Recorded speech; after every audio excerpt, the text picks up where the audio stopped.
It's tanghalian na somewhere. So we're gonna make vegetarian sinigang. Pero syempre dito, vegetarian tayo. Kaya no meat. Gulay is life. Ito, recipe pa to ng lola ko. So let's try to make it meat. For umami flavor, mag-boil na tayo ng kelp saka sibuyas. Yung pinaka-meat natin is oyster mushroom.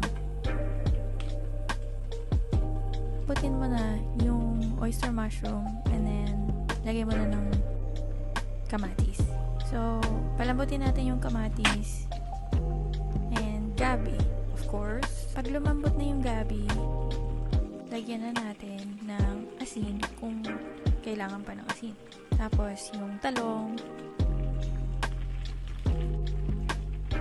At syempre, yung sampalok. Yung lola ko, syempre, totoong sampalok kinalagay. Wala ako dito nun, kaya ito na lang powder. Wala rin akong siling pangsigang, kaya ito na lang green chili. Lagay mo na rin yung greens mo at yung labanos.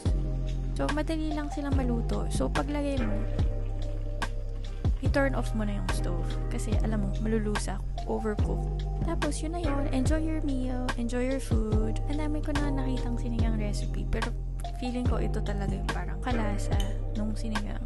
Pero, syempre, meat-free. So, kung vegetarian ka, ito na yung recipe for you.